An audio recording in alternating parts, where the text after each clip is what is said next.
Hi, this is Savannah, And this is Brian from the Dorky Diva Show, and you're listening to Star Wars. the best place for below average Star Wars. In a world where people need 80s and 90s movie reviews, two regular Geordies combine forces to bring you the Brother to Brother 80s and 90s movie review podcast. Check them out on Twitter, YouTube, and all decent podcast vendors.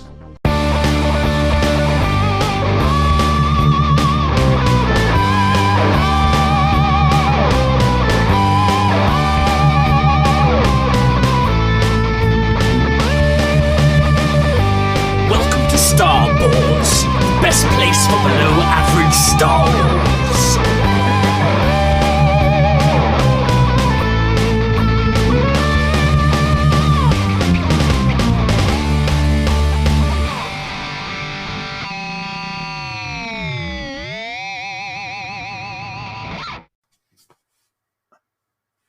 Hello there, and welcome to the Star Wars Show, the best place for below average Star Wars.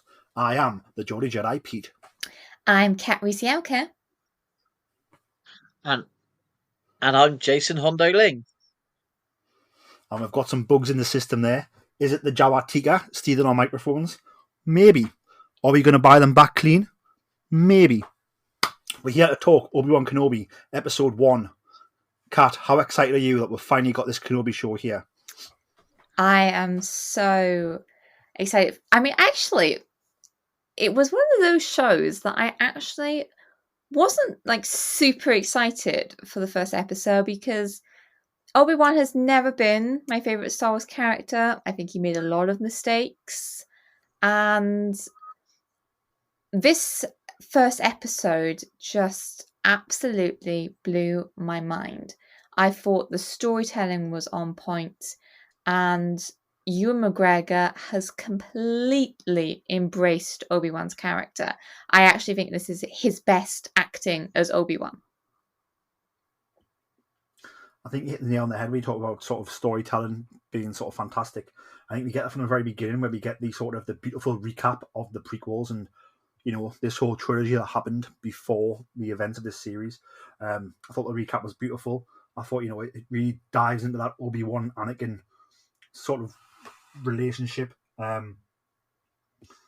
It talks about sort of, you know, it sheds more light on Duel of the Fates and how important that Duel of the Fates is, and, you know, how Qui-Gon's death, you know, leads Anakin to sort of, you know, having this young Jedi who's just became a Jedi Knight going to be not just his master but also his brother, and how does that work? Does it end up well? You know, it sets up the tone of the show, I think, of that. Jason, let's go to you. Sort of, what were your thoughts on this beautiful sort of prequel recap?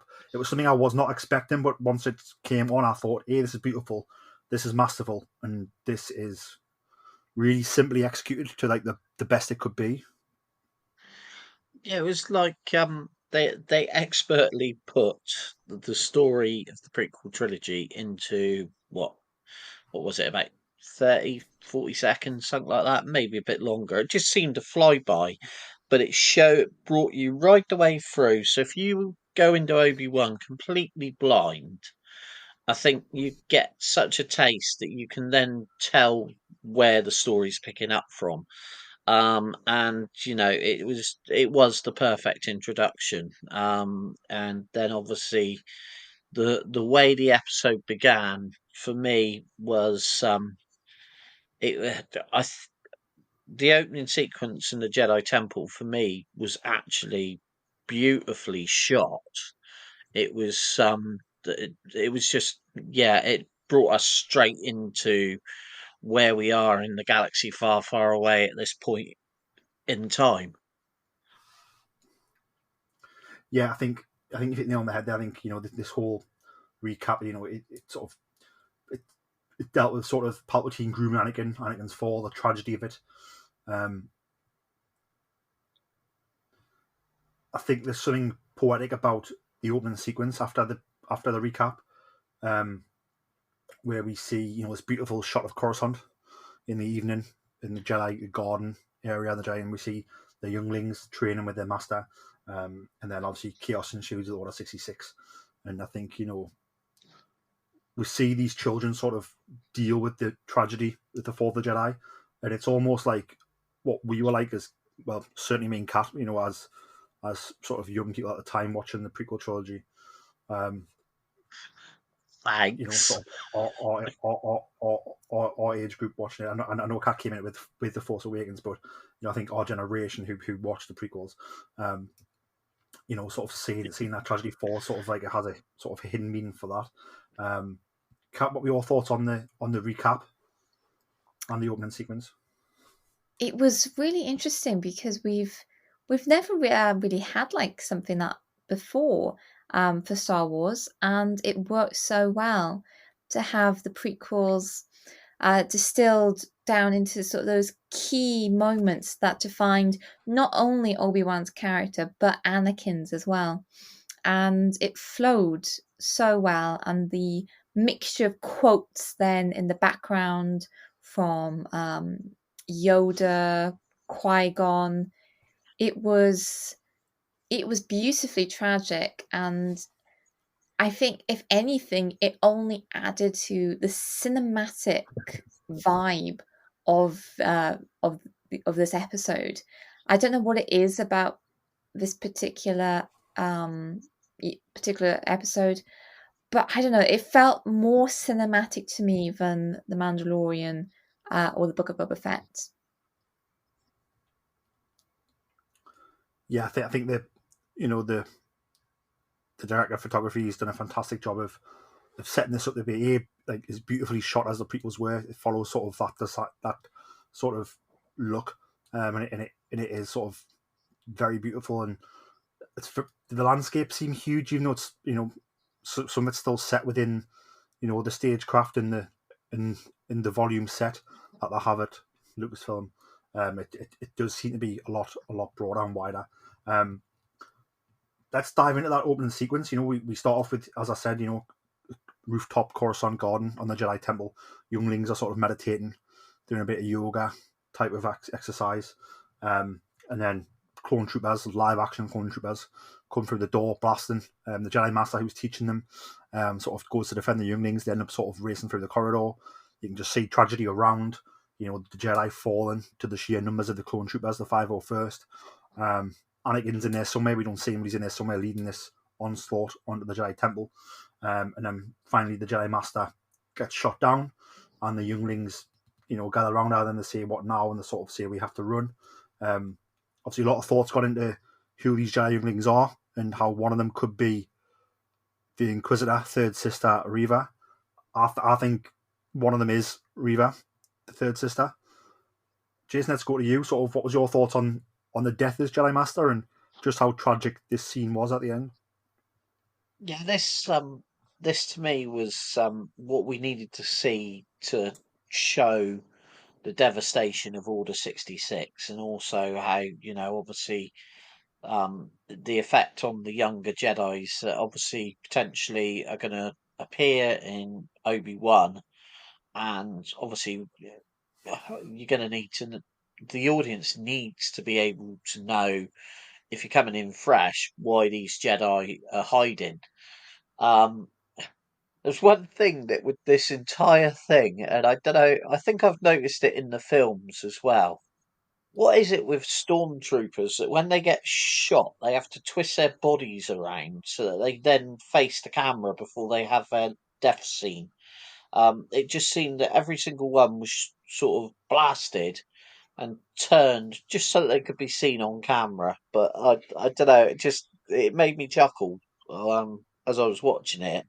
Although I do think that later on when we see Obi-Wan using his blaster, I think the stormtroopers have obviously improved with their blasting as well. But no, the sequence itself was, I just think, beautiful. I am convinced that Reva was was the particular Jedi, the youngling, that says, I think it's, "We have to run." And I just, because, like you say, it's poetic.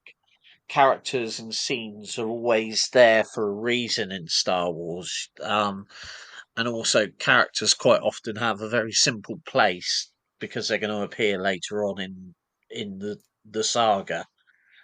So yeah, this was the way to begin it for the audience and for the story, I think. And obviously then it leads into Obi-Wan being hiding and everything, which again, more beautiful scenes as the story unfolds. I think one of the things it did for me as well is obviously in that beautiful prequel recap, we didn't get Anakin in the chamber with the younglings when he turns the lightsaber on when they're begging for help. Yeah, But I feel this scene here, showing you the younglings on the run, sort of brought that back to it, reminded you of it subtly. Sort yeah, of again, sort of dual mean. It's showing you, just how tragic this moment is. How these children are going on the run, how one of them could be connected to one of our characters, and also tying it back to one of our main characters of this show, which is Anakin Skywalker / Raider. Whether he's in it much or not, his presence is a big part of the show. It's showing you what that character has done in the past. Kat, did you cry much at this scene? Very little in Star Wars makes me cry. I can think of 2 scenes that make me cry in the whole saga. But I did find this opening extremely harrowing because it goes from this gorgeous sort of peacefulness on Coruscant. We actually see some greenery, which we know is very rare on this city planet. And then you have, the brutality of Order 66 and this Jedi Master desperately trying to protect these younglings. And it was, what's going to happen. And you don't want it to happen because you want everybody to be safe. But the tragedy is that nobody can be. And, seeing those children have to run and hide, it's quite a hard thing to watch. And it's sort of this jump scare opening to the show, but I don't think anybody was expecting. I think we were all expecting it to open on Tatooine. But it does set the story of why the Jedi are in hiding, and quite possibly some kind of backstory for the third sister. I do definitely believe that the scene has deeper meaning than to simply connect it to the prequels, and I think we're going to learn more about this scene. I suspect we might see it again, but from a different character's point of view. Care to speculate who you think the other character could be? Well, I do wonder if we're going to go back to that scene and sort of have, if one of the younglings is Reva, if we're going to see that scene from her point of view and the Jedi fall from her point of view, because we do know she does have some connection to the Jedi Order, and it doesn't bring back good memories for her. We can tell that. Definitely. We go from this sequence to 10 years later, and we see a sort of a city shot of Mos Eisley, and straight away we have the Inquisitors landing. So we're straight into the thick of the episode. I think we spoke in the run up to the show coming about, why would the Inquisitors come to Tatooine, and it's answered straight away. They're here because the Jedi's been sighted in a saloon, in a cantina, helping an owner. Nothing to do with Obi-Wan Kenobi, a different Jedi who's on a run. And we sort of get this gorgeous scene where we have the Inquisitors arrive, land in the middle of the street. The Grand Inquisitor delivers this sort of delicious speech about why they're here and how they're going to catch this Jedi. And he's very calm about it and very scheming, and he sort of believes every word he says. We also find out here sort of Reva, the third sister, the Inquisitor, is at odds with the Grand Inquisitor and the fifth brother about how they should do things. What were your thoughts on sort of the Inquisitor's introduction and sort of this scene in the saloon / cantina?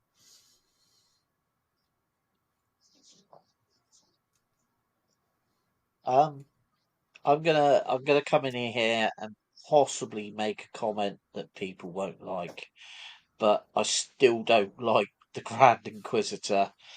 And obviously, it's not because of Rupert Friend, because I think he is. I've seen him in other shows and loved him as an actor. But there's just something. I think Jason Isaacs, for me, created the character in the animation, and I'm hoping that it's going to turn out that this Grand Inquisitor is slightly different to the one from Rebels, because for me, it's just not the Grand Inquisitor I really wanted. Um, the opening sequence with them flying in, and like you say, beautifully done. Very menacing the way the ship flew over, and the ship itself reminds me of obviously like Kylo, Kylo Ren's ship, or the is it the Knights of Ren ship? Very sort of similar sort of design and that, and it was great seeing that come. And but there's something about the Inquisitors that I think, because they were created so well in Rebels and the way they're done, for me, they're just not transferring to live action quite how I wanted them to be. You know, for one thing, they said it was part of the design was the physicality and what had to be done for stunts and everything. Well, so far, what we've seen, there was nothing stunning about any of the sequences. So I'm hoping that's going to come out later on in the series, because otherwise, for me, that's been quite a disappointment. Yeah, I think we're only reviewing episode 1 here today. Obviously, there's been 3 episodes released. I think we've still got only halfway through this movie, and as you know, in movies, all the best stuff happens in the final act. So, True. watch this space. I think I liked how sort of, I think in these scenes here where we see sort of Reva interacting with the Grand Inquisitor, with the fifth brother, she does seem very sort of full on as a character, but in that full onness, there's also a sense of desperation, that she's sort of desperate to find these Jedi, but not because she hates Jedi. I don't think. I think it's more that sort of, is it a ways to a means. I think it's hinted in this episode that she wants to get Kenobi because she wants to get an audience with Darth Vader. And why is that? So I think as this season goes on, we're going to learn more about Moses Ingram's character of Reva, the third sister. But yeah, she seems to be almost more full on than the other Inquisitors, but then also, like I said, there seems to be like that lack of full faith in what they're doing, if that makes sense. So it'll be interesting to see, Kat, what were your thoughts on Reva or Reva's sort of portrayal here in the first episode? Well, I think firstly I need to say that I loved Moses Ingram's portrayal of Reva. Her acting was fantastic. I loved her in The Queen's Gambit, and I think she's doing a fantastic job with the character. I do agree that she does seem very intense. And even for a Darksider, she seems like very hot-headed and very sort of aggressive. But I think there is reasoning behind that. I mean, she's not just acting like this for no reason. There's hidden motives with Reva, and what I did love was the sense of discord amongst the Inquisitors. You can see that even though the Grand Inquisitor is supposed to be in charge, they're not doing what he's saying, not even the fifth brother.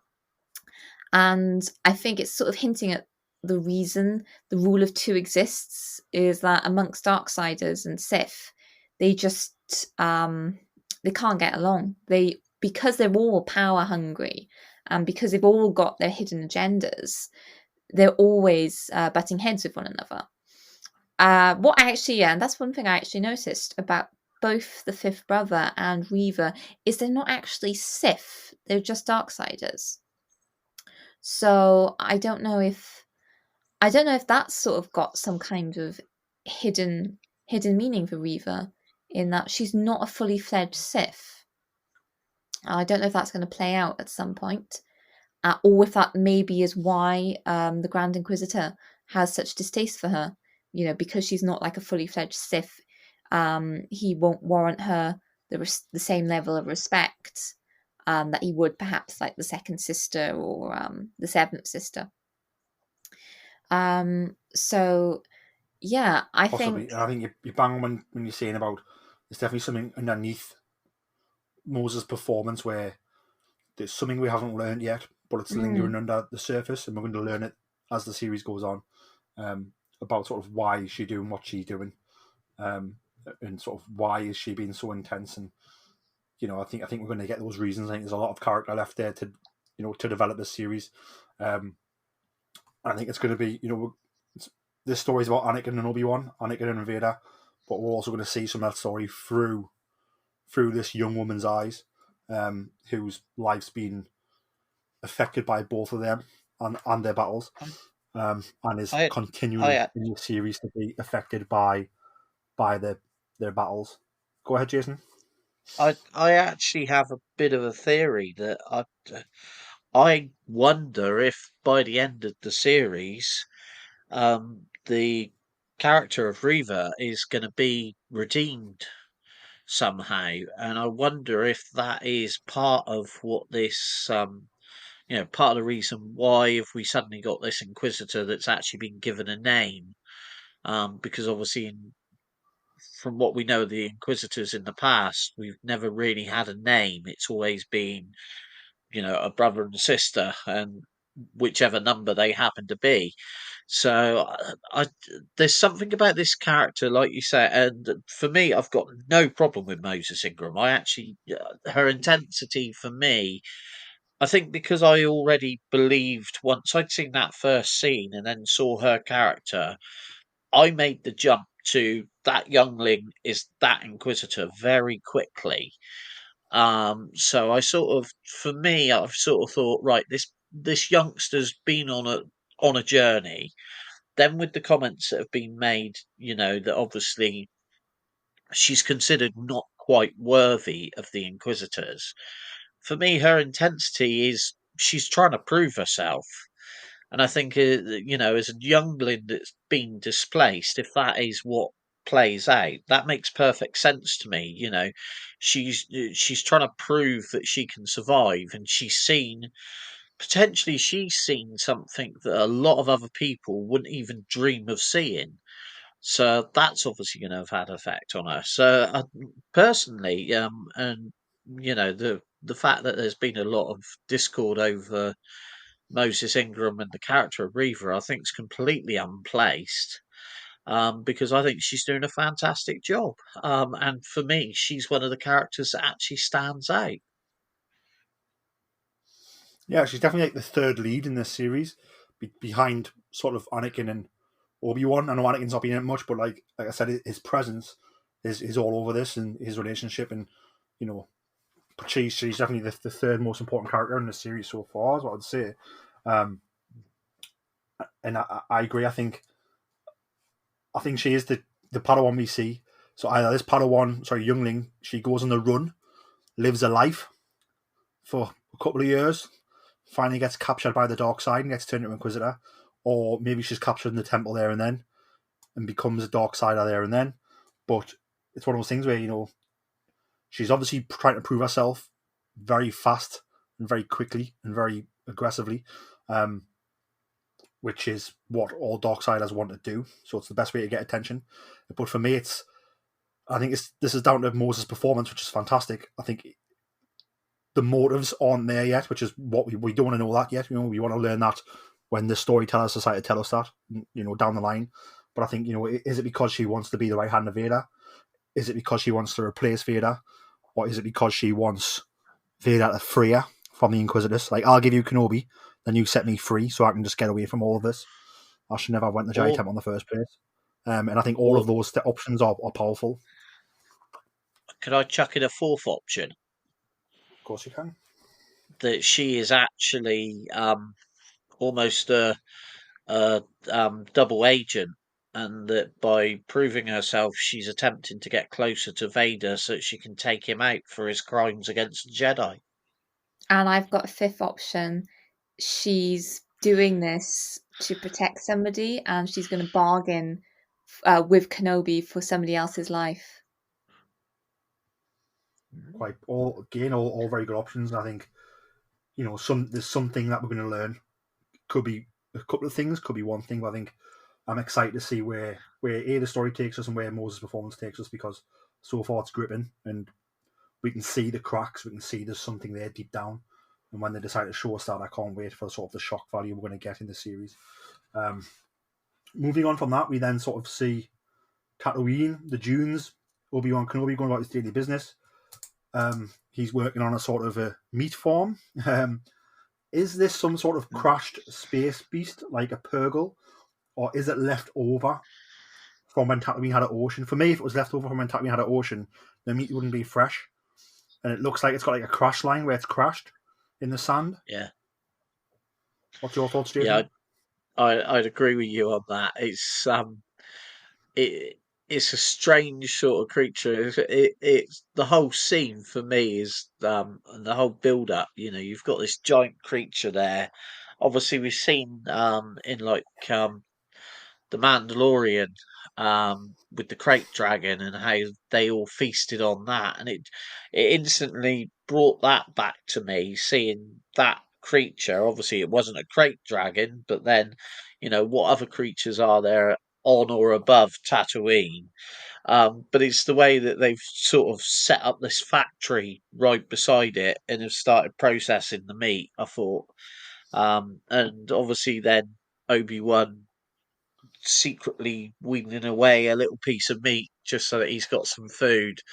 Yeah, it was just Tatooine for me. It showed, how to survive. They find a way and they forage to get what they can from this desolate planet. Kat, do you think it's some sort of Purgle from Rebels, or do you think it's a different type of animal? It's really interesting. I've been sort of looking at a lot of the chatter on Twitter about it, and a lot of people have pointed out that it is actually quite similar to a Purgle. Like the fins and some of the ridges do look like it could belong to a Purgle. Which who knows? Maybe that's going to like link to the Ahsoka series, but it's really hard to tell, and I think the mystery of it is is very interesting. But it's definitely not a crate dragon, and I agree. I think it's going to be something that's crashed, because there's no way, even if it had been trapped in the sands, that it could be like some kind of leftover fish from when Tatooine had water. Yeah, I think for me it looks like a sort of like a space stingray almost. If anything, we need a visual dictionary for the Kenobi series. Then we'll know exactly what it is. I wonder if obviously we've seen the space Purgle, which are the space whales that are sort of these space whales that travel through space and they can travel through hyperspace. In Rebels, doesn't mean to say they're the only creature who can do it. So maybe the space stingray, or like a sort of a similar species to the Purgle. But who's to say that like pirates don't hunt them, shoot them down, and then when they crash on the planet's surface, then go down and set these meat shops up? Maybe that could be like some sort of like hunting gang or something. But yeah, I think I love the fact Kenobi takes a bit of food, and when you first see him take it, you're like, oh, is that how bad things are? He needs to take that food to eat. But then we see him feed it to his Obi. It's not for him; it's for his Obi. I think this episode, it says Obi-Wan does some things where he's trying to stay hidden, not just for his sake, but for Luke's sake. But there's moments like this when he's taking that bit of meat and he's feeding it to his Obi, and again, it shows you how given he is. He takes that little bit, not for himself, but for his creature, for his animal. That's his probably one of his. He's one of his only friends here on Tatooine. I think from this, we see Obi-Wan Kenobi go home. We then see Kenobi's only other friend is Tika, the Jawa, who's seems to have a relationship with Kenobi. Makes some jokes about Kenobi's smell. Thought it was really funny. You can see Kenobi clearly, enjoys his interactions with Tika. I think it's probably one of the only people he interacts with, apart from, he interacts with his Eobi, who, isn't very sentient. Obviously, he interacts with Tika the Jawa, who is sentient, and then he's only that person who really interacts with his own laws, who probably aren't the most fun of conversations he has with one. What were your thoughts on Tika, Kat? And what were your thoughts on the item that Tika's brought Obi-Wan that Obi-Wan's been asking for? Oh my goodness, Tika was an absolute standout from this whole episode for me. I thought they were absolutely hilarious. And it's sort of, we needed that moment because the whole episode has this very sort of almost depressing brevity, and yet in comes Tika to sort of lighten everything up. But I think maybe that's why Obi-Wan actually enjoys sort of dealing with Tika, is the fact that Tika can provide a bit of lightness in the dark that he's currently found himself within. But I loved Tika's line of cleaning costs extra. These Jawas, in fact, everybody on Tatooine is just so enterprising. It's quite a rip-off. But yes, and then, oh my goodness, we see Tika give Obi-Wan a very battered, run-down, really in need of a clean toy, and that's the model T-16 Skyhopper that Luke plays with in A New Hope. What I loved about this reference was just how subtle it was. It was just put in there. It's sort of a blink and you miss it moment in A New Hope.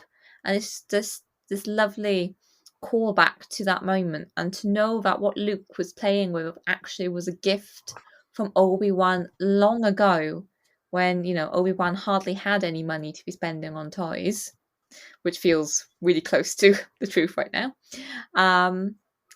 But it was just perfectly woven into the story. And yeah, I absolutely love that. Jason, what were your thoughts on Tika, the Jawa? Again, like Kat said, magic. It brings us again, very much ensconced in Tatooine from what we remember. Obviously, the Jawas have been a huge part, and thanks to Mandalorian, we've seen that they don't just exist on Tatooine, and we see this whole thing.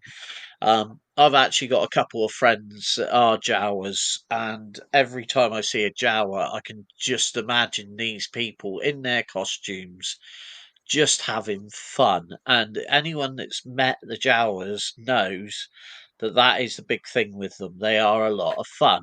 And that's what this scene suddenly breaks down, because we've had a lot of quite heavy stuff leading up to this. And then straight away, we've got this little bit of comedy. Ewan McGregor plays it brilliantly. He's got this character in front of him that, it's like they've said in the past with the Mandalorian, you've got this helmeted character.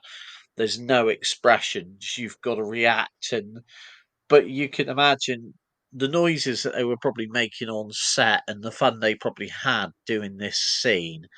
And again, when you saw him take that model, and you're like, oh my god, I know where I've seen that from before, and it just does it. It brings it out perfectly.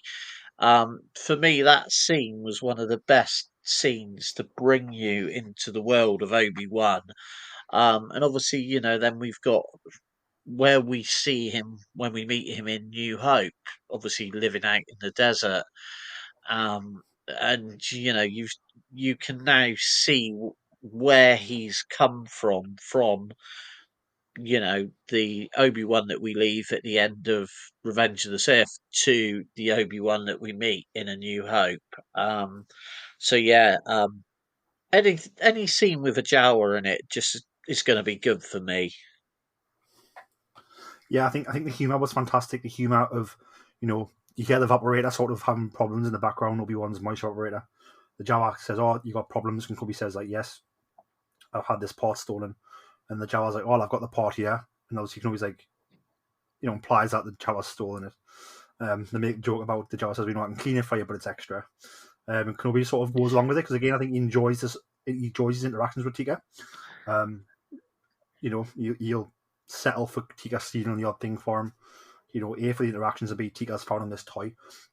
I think the toy is important. I think, we see Luke with the toy in A New Hope and how the toy's part of Luke's looking to the stars and wanting to get off the planet and that sense of adventure. And that's the reason why Luke ends up going where he goes.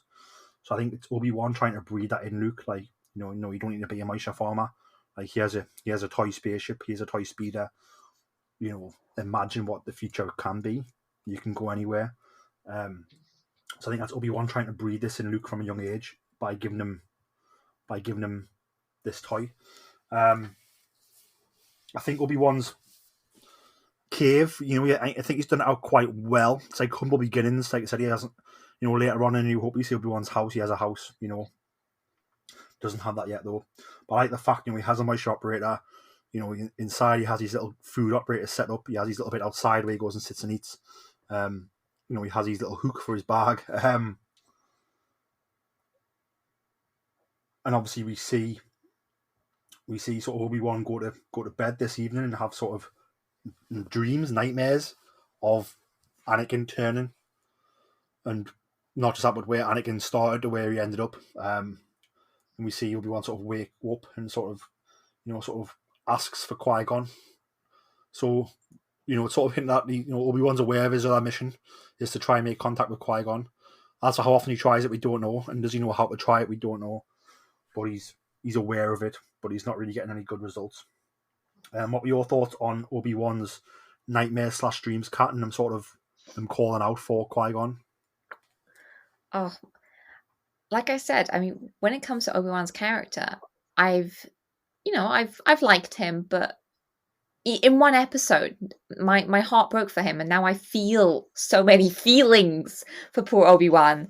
It actually, do you know what it reminded me of? It reminded me of in Revenge of the Sith. He says to Anakin, "Dreams will pass." But clearly, for Obi-Wan himself, they aren't passing. I mean, I suspect he's probably been having these nightmares for the 10 years he's been on Tatooine. And, the way he calls out for Qui-Gon, it's so broken. It's like he knows Qui-Gon won't answer. The way he says it, it's like he said it, 100 times before, and he's used to silence answering. And it's a very sort of heartbreaking scene because the Obi-Wan we knew from the prequels was so confident and self-assured, but the man now that we see is just, he's broken, and you can see how much faith he's lost because of the way he's asking for Qui-Gon, but not truly believing that Qui-Gon will answer. Definitely. We then sort of see Obi-Wan, venture out to the Law's homestead. He leaves the toy there for Luke to find in the morning. And then he sort of, rides off. On his ride back, we sort of get some camera angles, that sort of insists that he's being watched. My first thought was, is it Tusken Raiders? Then I thought, is it the Inquisitors? And obviously we find out it's the Jedi who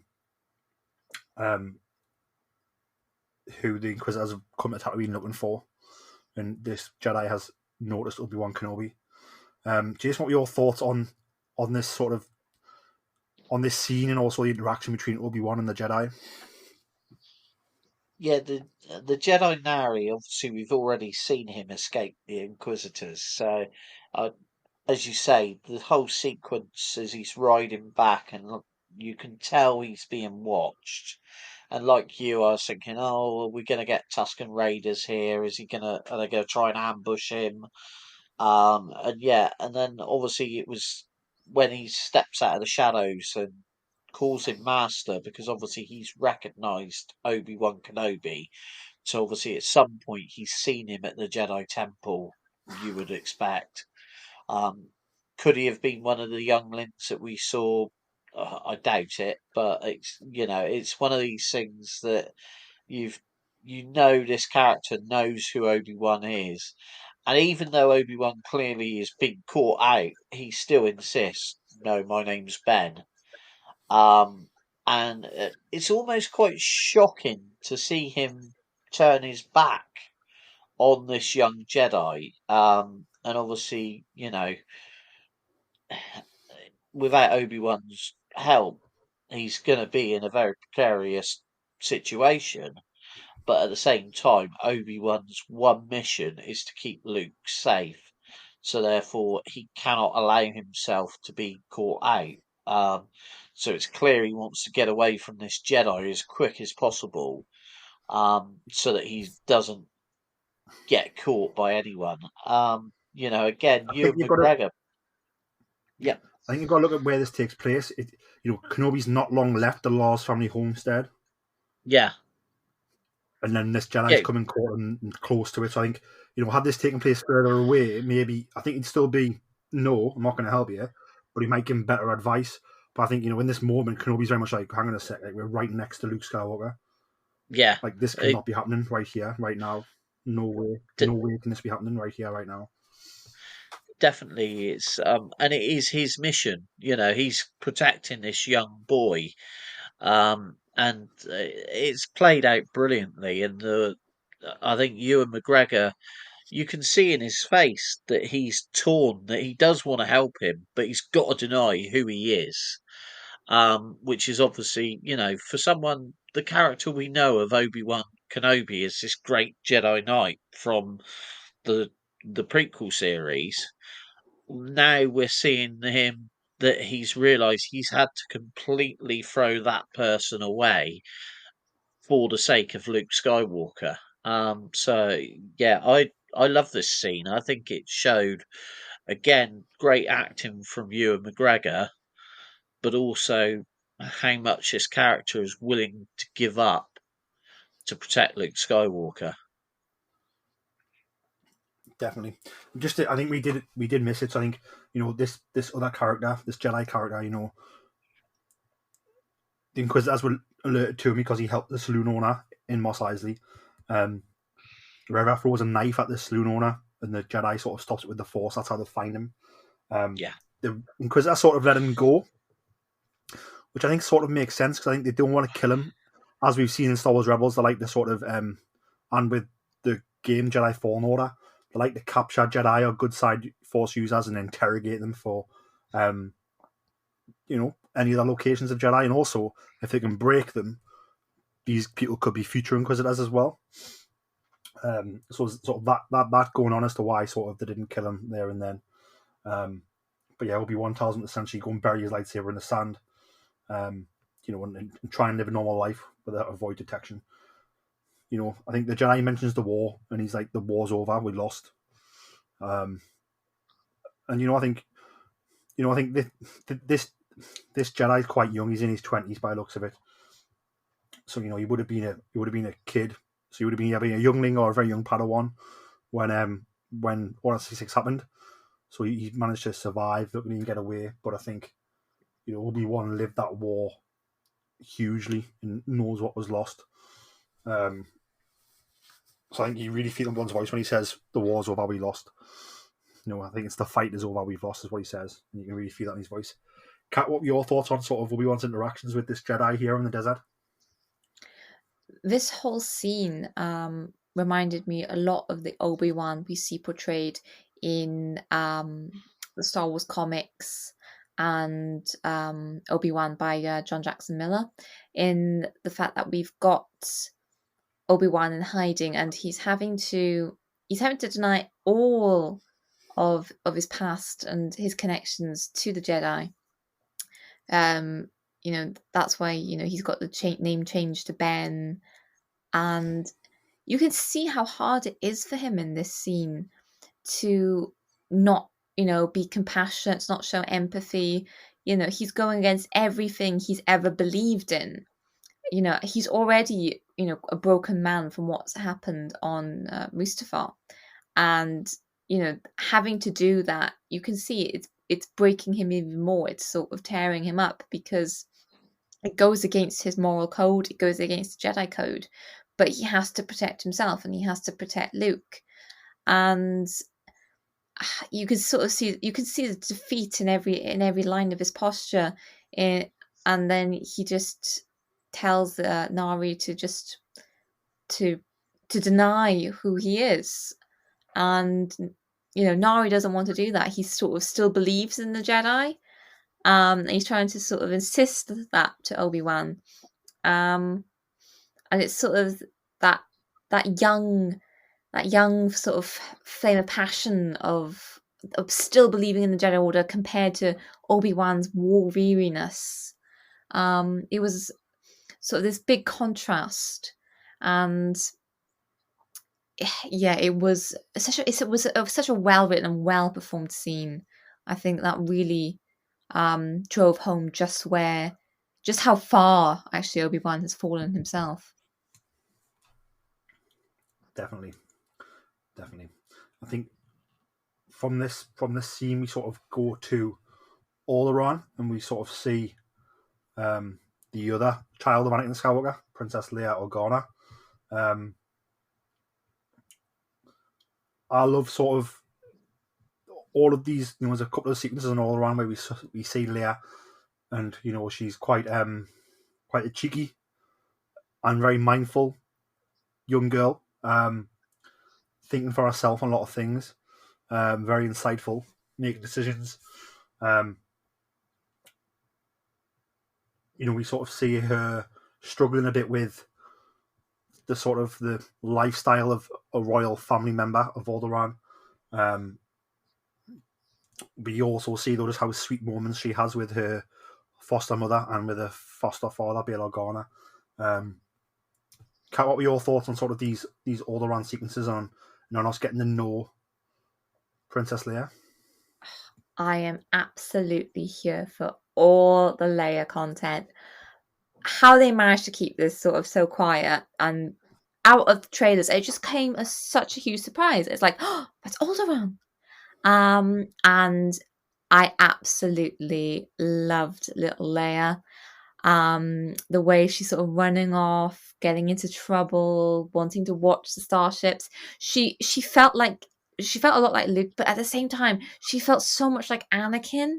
I mean, everybody sort of says, how Leia is very much like Breca and very much like Padme, but you can see Anakin in her as well, and I think it was wonderful for that to be portrayed, because Leia isn't just the well-mannered diplomat. She's got her dad's spark in her too, and every single interaction she has in this episode just had me smiling and laughing. This is how to portray the younger versions of our favorite characters. I loved her her body switching with like her little handmaiden, just like Padme. Her interactions with Breca, her mother, were really, really cool. And the way she just absolutely rips into her cousin, go Leia.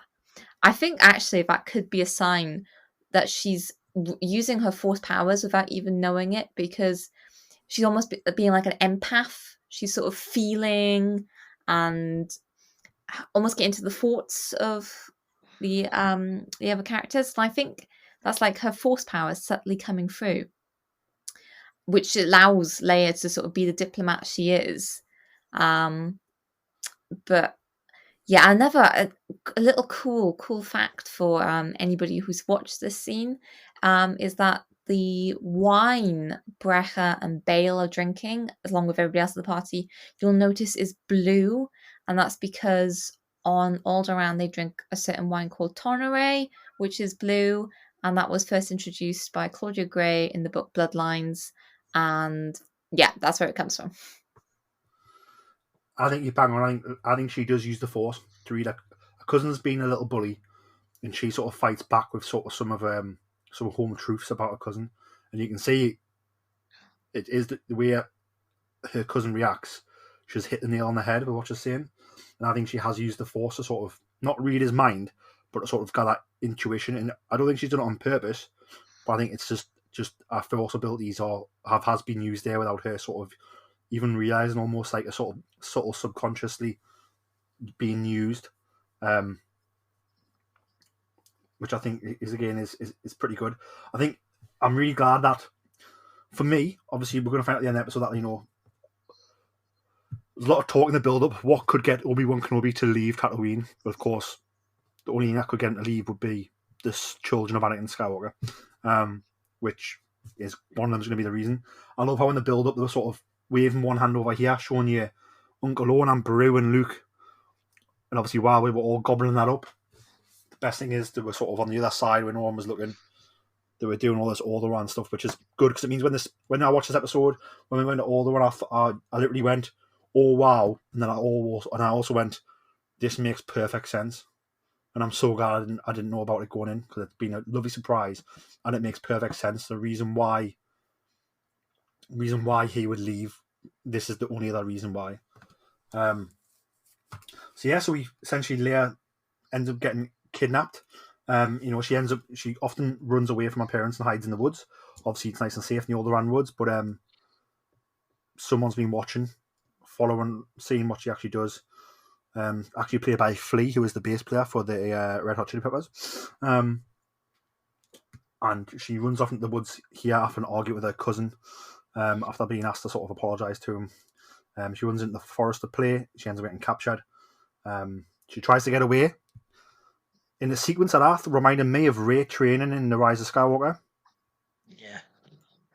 I don't know if you got that vibe, Kat, or not. Yeah, I sort of did, and it also at the same time it did remind me a bit then of Endor as well, because of the way they were sort of zipping through the trees. Yeah, so definitely some awesome like sort of homage to, you know, future Star Wars movies and future characters sort of all linked. There, but she ends up getting captured and taken away, and that's when we see Obi-Wan Kenobi's comlink goes off in his chest. You can see his face when the comlink goes off. You can tell it's a bit like that hasn't gone off in 10 years since I put it in there. I've not touched that since I got put in the box. And he takes the call, and it's Bail Organa and his wife asking for help. And Kenobi again is a bit like, I'm here to watch the son. You guys are meant to be looking after the girl, get the bounty hunter. A few different suggestions. He also says he's not the man he was 10 years ago. So yeah, we sort of have that sequence that ends. I think then we also see Kenobi sort of going to town. Pointing out in this order, what we see sort of Obi-Wan goes back to his Eobi after working on the meat farm again, and Owen Lars is there to chuck the toy at him that he's left for Luke at the Lars homestead. Kat, what were your thoughts when Owen throws the toy at him, and also your thoughts with their interaction? Oof, burn. It was harsh. I think it's harsh though because Owen is protective of Luke, and it's quite interesting to what he says to Obi-Wan. He says to Obi-Wan, you don't care if he's alive, you care if he's showing, by that showing signs of his force powers coming through. And I think, you know, Owen is aware of what happened to Anakin, and he doesn't want that for Luke. So he's being very protective, just sort of in a harsh way, but at the same time, he is sort of trying to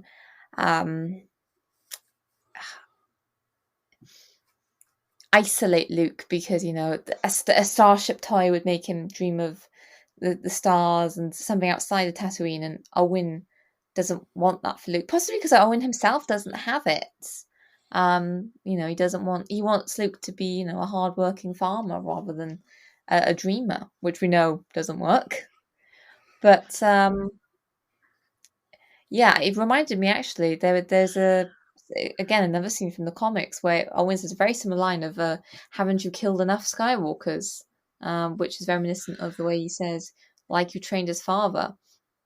But yeah, I mean, you can see it really hits a nerve with Obi-Wan. Yeah, I think Obi-Wan reference a conversation where I think that the first conversation was that Owen's probably agreed to say, yeah, when the boy's ready, like, you'll have to come and train him a bit. But then as the years have gone on, it's a bit like, no, don't want that anymore. And then obviously, after this sequence where they have an argument about Luke, which I thought was a bit unfair in Obi-Wan, but I also understand where Owen's coming from. I think Obi-Wan is there for Luke. He wants to look after Luke because he loves Anakin and he loves Anakin's children. He loves Padme. These were his friends. These were his family. And nobody wants to be in this situation. This is the situation they're in. So I think Obi-Wan obviously is a bit upset when the toy gets thrown, but also, he's very much like, I'm trying to show him there's a larger world. They obviously have disagreements about what they want for Luke. Owen tells him to sort of leave it. And then that's when we have the sequence where Reva interrogates Owen Laws in front of the town, in sort of a very cool sequence. What were your thoughts on this sequence, Jason?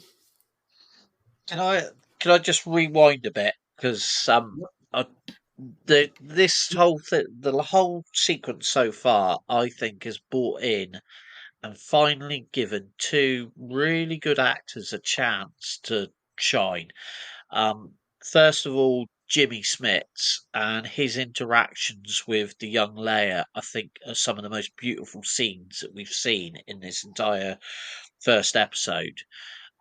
He, for me, he was always an underused actor in the prequels, so I'm glad that this series has brought him back. The young actress that's playing Leia is perfect to portray a young Leia, and I saw some really, really disappointing stuff, which you always see because it was basically clickbait.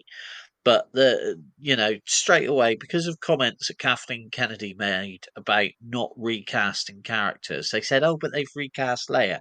They haven't recast Leia. They have cast a young actress to play a part that Carrie Fisher would have never played. If they'd have used Leia as a youngster in the films, they would have had to use a younger actress.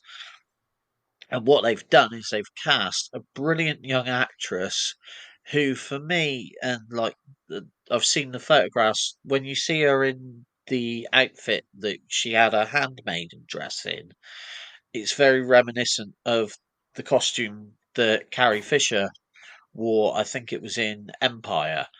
And then you've got, again, when she's running through the woods, like you said, reminiscent of Endor.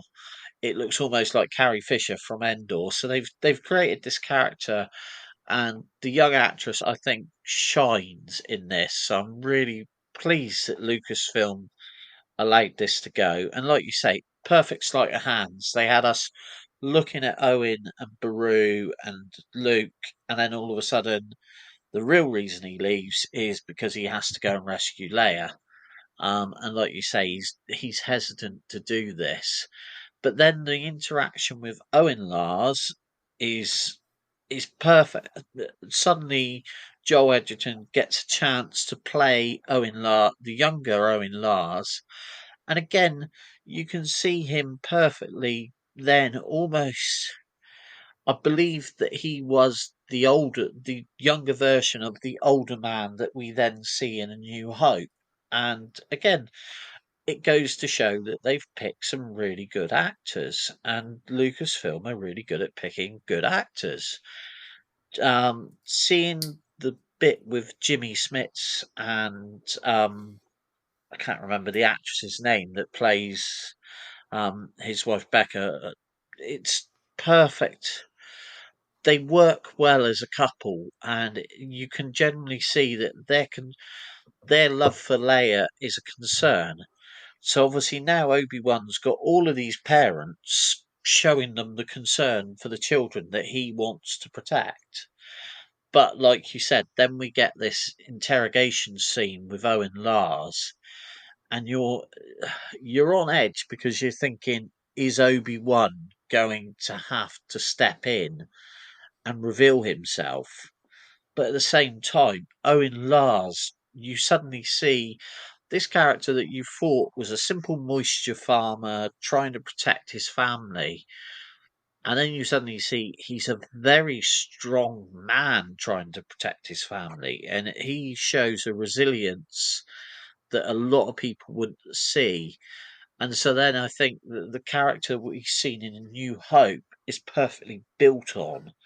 So for me, what they've done in the last couple of sequences is actually really built on some minor characters from the films, and all of a sudden we're seeing these as the characters and the part that they played in Luke and Leia's lives.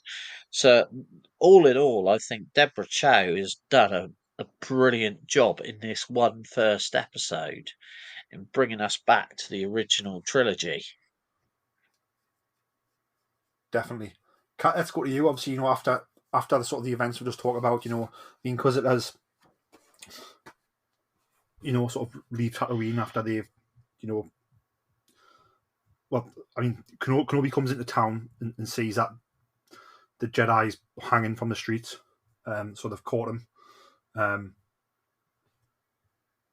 Kenobi ends up heading home, where his droid pops up out of the ground, flashes red, not blue, so he knows someone's in his house.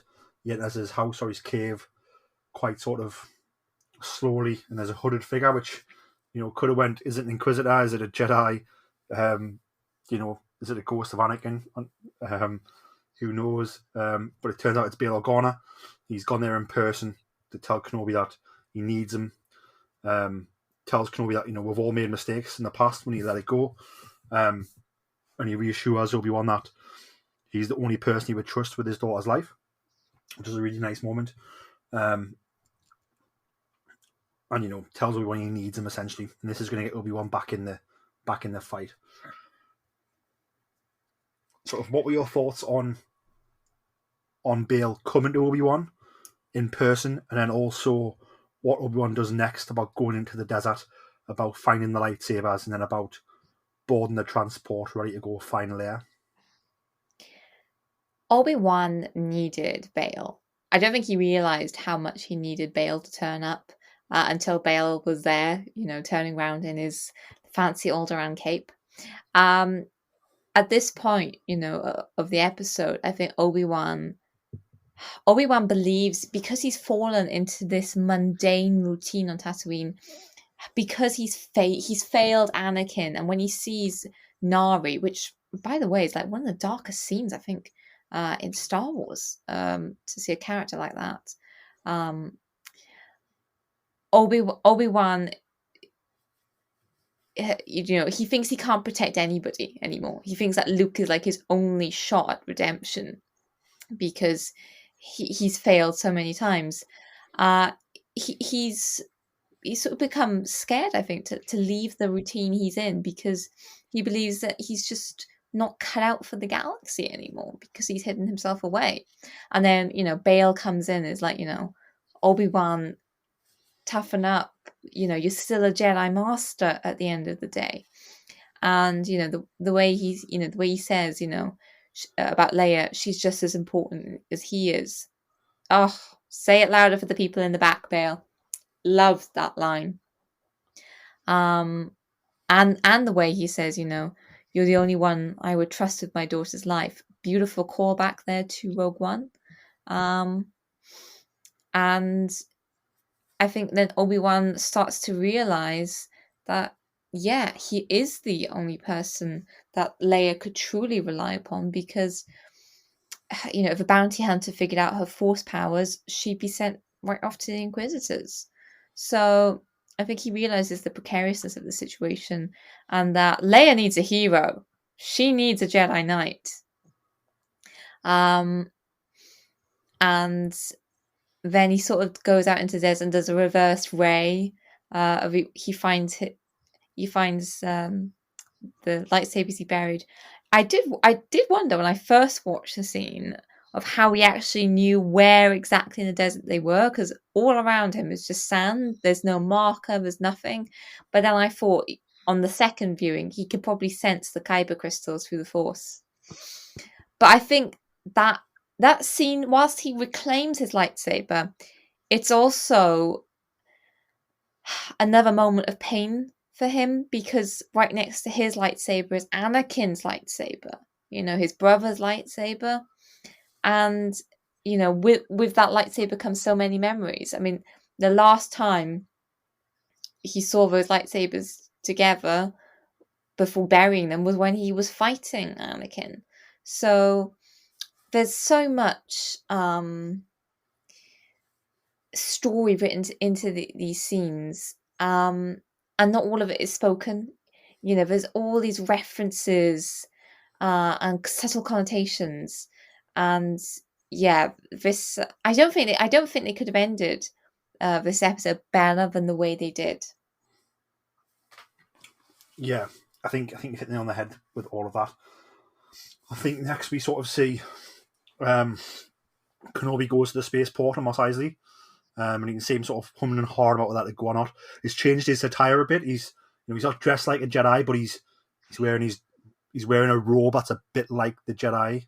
He's got the hood up. To me, this is a bit more of Obi-Wan stepping a little bit back into his old form myself. I thought was what they were trying to tell with the wardrobe change. It was sort of subtle but powerful that he's starting to come back around to who he is, which I think is beautiful. And then we see sort of the woman at the spaceport sort of say, "Are you coming or are you not?" And you see him think about it, and then he decides he's going to go, which is fantastic. And I think we end with Leia's kidnappers contacting the person who's hired them, which is Reva. And we find out the reason why she has had Leia kidnapped is because it's almost not even a master plan, it's almost like a chance of a plan. Like, she's that desperate for Kenobi, and she knows Kenobi's only connection is Bail Organa because of the Clone Wars. And so if she steals Bail Organa's child, it might lead to Bail Organa calling for Kenobi for help. So it's very much like I don't see it as like a master plan where she knew it was going to work. I see it as more of like a roll of the dice plan that actually ended up coming out sixes. We find out she's the one who's hired Flea and his gang to kidnap Leia in the hope of drawing out Obi-Wan Kenobi, because she wants to capture Kenobi for Vader for reasons we don't know yet. Again, is it because she wants to become Vader's right hand? Is it because she wants to replace Vader? Is it because she wants Vader to set her free from her Inquisitor life? Who knows? What were your thoughts on us finding out that it is the third sister who's behind the kidnapping attempt, Jason? This bit for me was perfect, because obviously now we see that she is more than what she appears to be. There's this woman's got a plan. She's come up with this rather devious way of flushing Obi-Wan Kenobi out. And obviously she senses the importance of these children. Obviously that sort of gives us the idea that obviously she knows that the Skywalker children exist. So if she knows, does Vader know? Skywalker children? No, I disagree that Or she doesn't realize who Leia is. you don't She think she just sees, does? no, from what she says in that moment, it's just like she understands that Leia is Bael's daughter, and Ah, Bael right, had the yeah. connection to Yeah, Obi-Wan, but there's no way she knows that sorry, yeah. that Leia is a Skywalker. I'm reading more into it again. Um, eh, but either way, she's got this devious way of flushing out um, Kenobi, which is funny that she's come up with it and no one else has. But obviously, she's a very clever inquisitor, or whatever she's trying to do. So her character is almost more devious than the Grand Inquisitor in this way, and I think that'll play out that obviously he's dropped the ball in that he could have used this way. But also, it sets it up like you said. It's suddenly she's the third most important character in this whole series. Whereas obviously it had sold us in the trailers that she was important, but I think they sort of again sold us the dummy that the Grand Inquisitor was going to be the third important character. So it's set us up for a lot of interesting stuff leading into episode 2, and then obviously further into the series. Definitely. Kat, is there anything you want to discuss that we haven't discussed yet about the episode? The only thing I have to quickly geek out about is the EOP. Can I just say how much the CGI has come on since Revenge of the Sith? Oh my goodness, the EOP was so realistic. I love how they based it on the movements of a camel. Oh, she just felt so much more like a real animal. Like at Revenge of the Sith, it was sort of you could tell it was CGI, but here it just felt so much more natural. So just love what they did with the EOP and the animation there. I wouldn't be surprised if they actually used the camel on set and then just like added the EOB features. Yeah, they did, because I think I read somewhere that Ewan McGregor actually wanted to buy the camel because the camel was so lovely. Jason, have you got any closing thoughts? Only I can't wait to see where this is taking us. Obviously, we've got another 5 episodes to enjoy. There's rumours now that we already know this has been the most successful series so far on Disney Plus. I think it's blown everything out of the water. They did a brilliant job of the way they released it, and I think the excitement for this series is just building and building. So far, it hasn't really disappointed. It's brought in, like you say, the nice surprise of Princess Leia, which I think was a master plan that they sort of hid that from everyone. Because with Star Wars, it is hard to keep secrets. I know they're getting better and better at it. But there's always someone with rumours. But yeah, overall, I just can't wait to see where we're going to go. Definitely, I think for me, it was a perfect first episode. We got a lot of prequel nostalgia at the beginning. The tragedy of the situation was really hard hitting, how you want it to be. Kenobi's broken, but there's a sprinkle of hope left there in him enough to where you can see it sort of grow throughout the episode, and especially at the end there when he's got his sort of robe on, he's got his lightsaber by his side, which they also put in the shot as he boards the spaceship, and it's a bit like, yeah, Kenobi's growing a little bit, almost if the light's getting a little bit brighter, and hopefully as the series goes on, it'll get more brighter and more brighter until we see him become the Jedi Master he once was. I think for me, perfect that, the reason he would leave Tatooine would be for Luke or Leia, and it's Leia, and that's where he's going. I'm excited to see what Reva's all about. There's something going on there, and I can't wait to find out if it's, is she wanting to be the big evil, or is she wanting to maybe get free of it all, or is there any other reason there? And I think because she's playing it so well at the minute, it could be any one of these possibilities. So it's it's keeping us as people on the edge of our seats, her performance, which is fantastic. Kat, have you got any closing thoughts on the episode? I just think the first episode of Kenobi took the high ground. Very well put. Very well put. Yeah, I think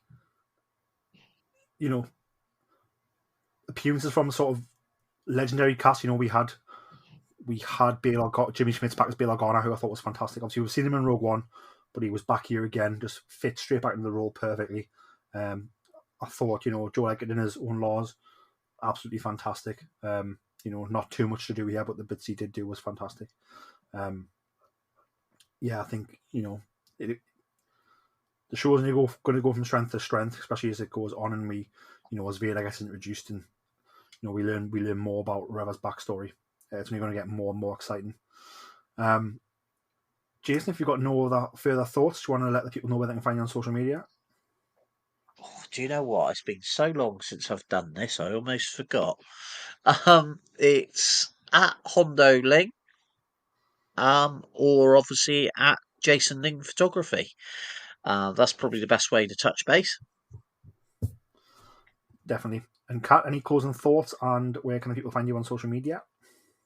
Oh, I think the series is promising so much for prequel and original trilogy fans. You can find me at Kat Kylo on Twitter. Always happy to talk anything Star Wars, Kylo Ren related. Always happy to geek out. You can find me on Twitter and Instagram at Geordie Jedi Pete. You can find the podcast on Twitter at Boars Star. You can find the podcast on Instagram, Facebook, and TikTok at Star Wars Podcast. If you're listening to the podcast on Spotify or Apple Music, Apple Podcasts, and you haven't already, please leave us a top review, 5-star review, nice little comment. Again, just helps people find the podcast, helps us move us up the lists, and also helps us attract guests. If you're listening on a different platform or has a rating system, again, please just take a moment to give us a top rating. It really does mean the world to us, and it really does help us out in sort of moving up those lists and people having better visibility and finding us.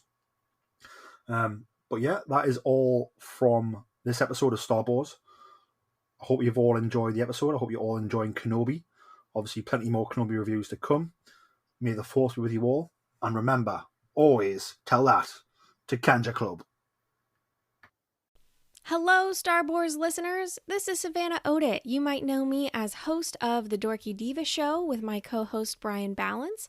I am also producer of The Adventures of the Zolan Dart, which is a Star Wars-inspired audio drama that we produced over the last year.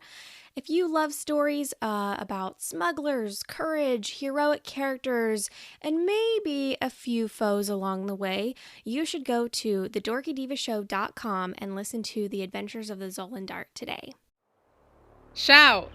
We've got your pigs. Were any of the critters harmed? What did you do now?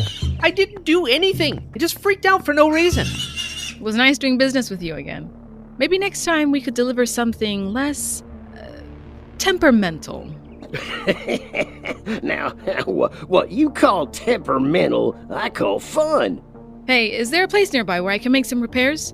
3 clicks south of here, you'll find a small spaceport. They should have what you need, as long as it's nothing too big. Dynamic class? My stars, you don't hear about many of those still being space-worthy. It's been in my family for a while. She's pretty great. Any chance you have a hover cart we can use to load up? I'll check out the HoloNet to see if anything new has come up in the sector. My name is Sereth Khan. I am the chief here on Kamai. My people and I have been experiencing food shortages as of late due to unforeseen natural occurrences. We are looking to hire someone. I say we take this one. The pay is great, and it's the type of job we're familiar with. Welcome. You must be Captain Otoa. I've already sent word to Pac 2 to expect you in the next cycle or so. You told him we were coming before we even accepted the job. That's rather presumptuous, isn't it? Perhaps, though once I received confirmation that you were interested and on your way here, I couldn't help but hope. Fair enough. Well, we'll be back as soon as we can. Well, that's not good. Is that blaster fire I hear? So you're the one. Captain, it sounds like they want to do this the hard way. I love when they got some fight in them. This is bad. This is bad. We're about to have a lot of company.